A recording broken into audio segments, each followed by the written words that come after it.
Hello student, welcome to Ruhi online classes. तो बच्चों अब हम लोग देखने वाले हैं इस वीडियो में HIV और एड्स के बारे में, जो आपके एग्जाम के लिए मोस्ट इम्पॉर्टेंट टॉपिक रहने वाला है।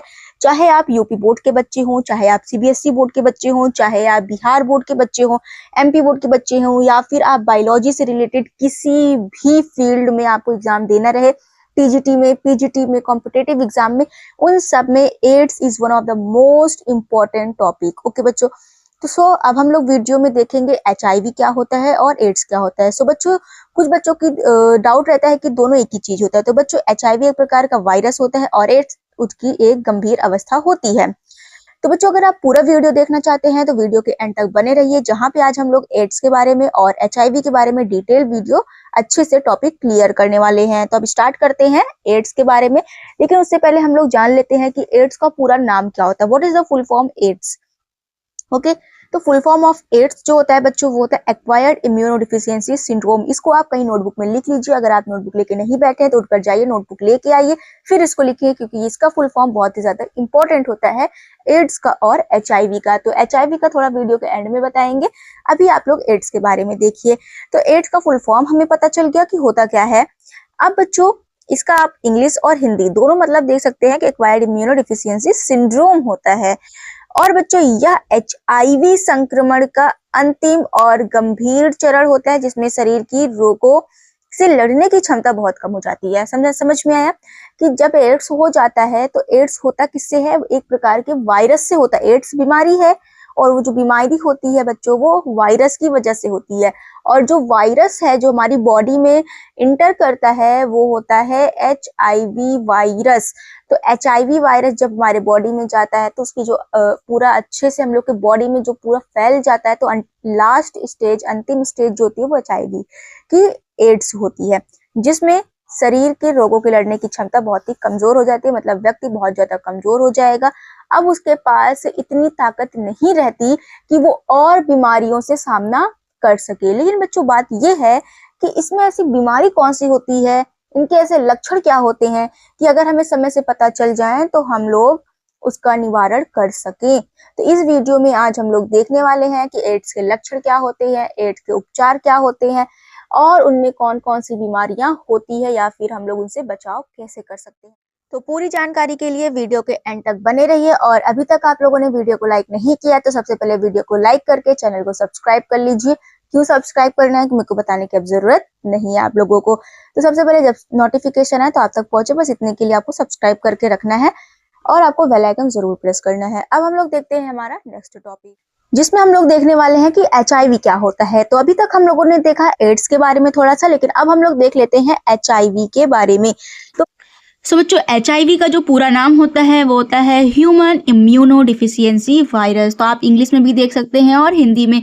तो HIV वायरस होता क्या है? बच्चों यह एक ऐसा वायरस है जो हमारे शरीर की इम्यून सिस्टम को कमजोर कर देता है, मतलब कि हमारी प्रतिरक्षा तंत्र को कमजोर कर देता है, जिससे क्या होता है कि हमारे शरीर में तरह तरह की बीमारियां होने लगती हैं। अब हम लोग देखेंगे डिटेल्ड में कि HIV क्या होता है।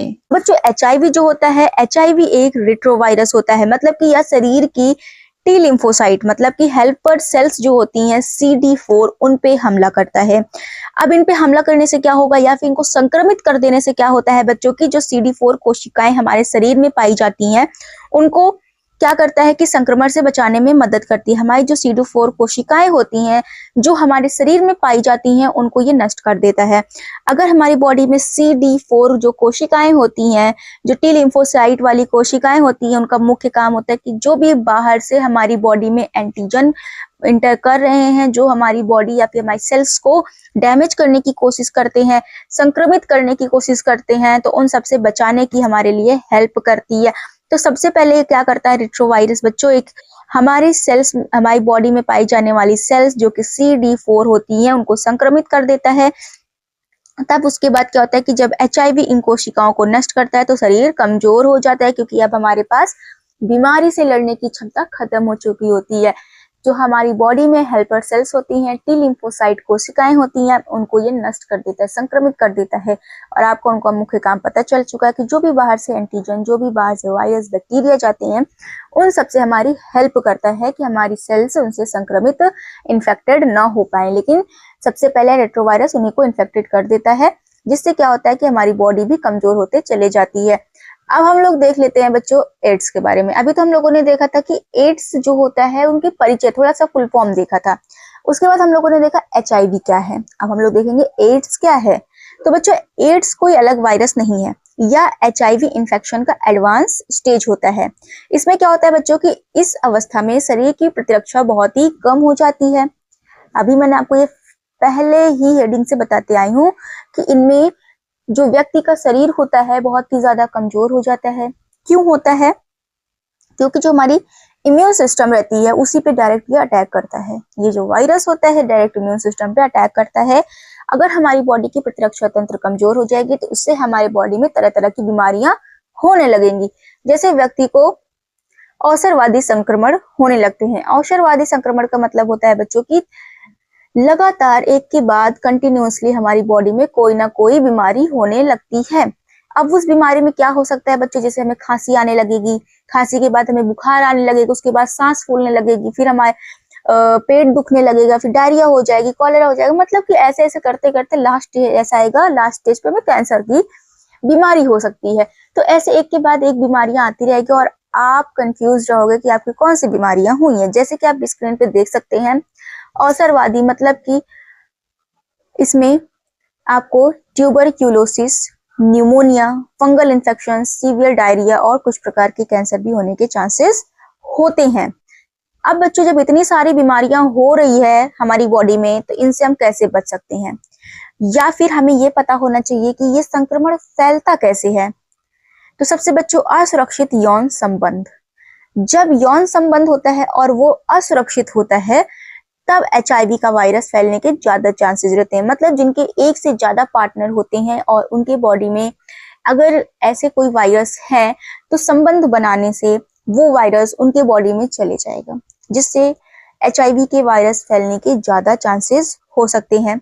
या फिर संक्रमित रक्त चढ़ाने से, जैसे आप सबको पता है बच्चों की जो HIV वायरस होता है वो तभी किसी सामने वाले व्यक्ति को होगा जब दोनों के ब्लड कांटेक्ट आपस में होंगे। अगर किसी व्यक्ति को HIV वायरस उसके बॉडी में है और सामने वाले को ब्लड में जब तक वो इंटर नहीं करेगा तब तक उसके बॉडी में वायरस नहीं फैलता है।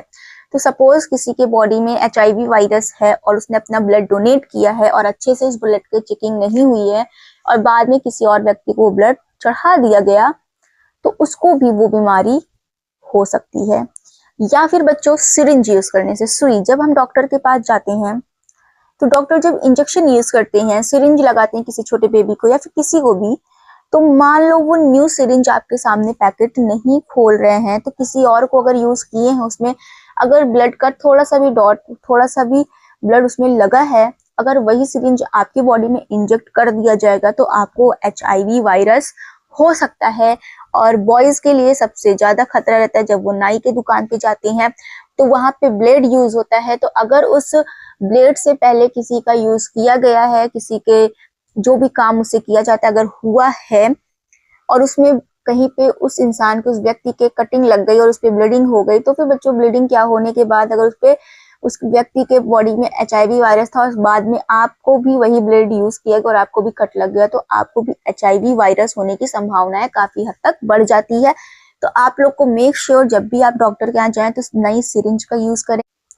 अब बच्चों हम लोग को देखना है कि माँ से बच्चे में, मतलब कि गर्भावस्था के दौरान जब शिशु माँ के गर्भ में होता है उस दौरान अगर माँ को HIV वायरस है तो बच्चों में भी, जो उनके गर्भ में पल रहा है उस बच्चे में भी उस वायरस के होने के चांसेस बहुत ही ज्यादा काफी हद तक बढ़ सकते हैं।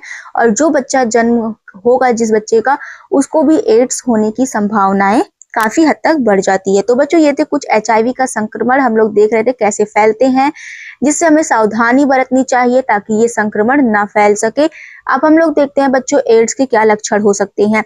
अगर किसी व्यक्ति को एड्स हो जाता है तो उनके लक्षण क्या क्या हो सकते हैं।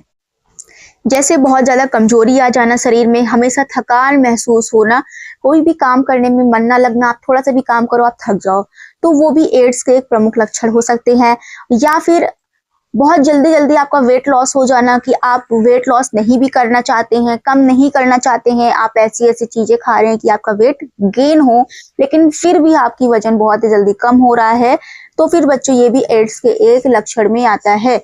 आगे है बच्चों बार बार टीबी या निमोनिया होना, मतलब कि टीबी में आपको पता है खांसी आती है बहुत ज्यादा, तो अगर आपको लगातार खांसी एक बार ठीक होती है फिर दोबारा खांसी आने लगती है, निमोनिया होता है, तो ऐसे भी चांसेस होते हैं कि आपको एड्स होने के लक्षण हो सकते हैं, आपके एड्स हो सकता है। साथ ही बच्चों अगर आपको स्किन डिसीज बहुत ज्यादा होती है, आप स्क्रीन पे देख सकते हैं कुछ ऐसी डिसीज आपके स्किन पे अगर हो रही है, त्वचा रोग होता है, फिर भी एड्स के प्रमुख लक्षण में आता है। या फिर लंबे समय तक बुखार रहना, आपको बुखार ठीक ना होना। और बच्चों अगर ये बैक टू बैक बीमारियां लगातार आपको हो रही है, जो भी डिसीज अभी मैंने आपको बताया बैक टू बैक आपको वापस से वापस होते रहती हैं, ठीक होता है फिर होते रहती हैं, तो आपको एक बार जरूर अपनी जांच करवानी चाहिए एड्स की। लेकिन सबसे बड़ा सवाल ये है कि एड्स की जांच जो होती है उनके नाम क्या होते हैं, कैसे होते हैं, तो अब मैं आपको बताऊंगी कि जो एड्स की जांच होती है, मतलब कि HIV वायरस के लिए जो जांच कराई जाती है उसमें कौन कौन से टेस्ट इन्वॉल्व होते हैं। तो सबसे पहले बच्चों होता है एलिसा टेस्ट, इसका भी फुल फॉर्म होता है, तो अगर आप इसका फुल फॉर्म जानते हैं तो आप कमेंट सेक्शन में जरूर बताइएगा एलिसा का फुल फॉर्म क्या होता है। इसका जो बच्चों दूसरा सबसे बड़ा टेस्ट किया जाता है वो होता है वेस्टर्न ब्लॉट टेस्ट। साथ ही अगर तीसरा टेस्ट की बात किया जाए तो रैपिड HIV टेस्ट होता है, PCR भी करा सकते हैं, जिसका फुल फॉर्म मैंने साथ ही साथ लिख दिया है, polymerase chain reaction, and it is one of the most important topic for your class 12 board examination also. आगे बच्चों है CD4 काउंट, आपको पता है कि ये जो अटैक करता है वो हमारे CD4 सेल्स पे ही, मतलब हेल्पर सेल्स पे ही करता है अटैक। आगे बच्चों है वायरल लोड टेस्ट, यहाँ पे 6 टेस्ट आपको बता दिया गया है कि HIV की जांच कराने के लिए इन सारे टेस्ट कराए जाते हैं, ये सारी जांच कराई जाती हैं। सो बच्चों आज के वीडियो में इतना ही। अगर आज की वीडियो आप लोगों को पसंद आई हो, इंफॉर्मेटिव रही हो, तो वीडियो को एक लाइक जरूर कीजिएगा। वीडियो को लाइक करके चैनल को भी सब्सक्राइब कर लेना, ताकि जब भी वीडियोस अपलोड किया जाए सबसे पहले नोटिफिकेशन आपके पास पहुंचे। सो बच्चों मिलते हैं हमारे नेक्स्ट वीडियो में। Thank you, bye bye.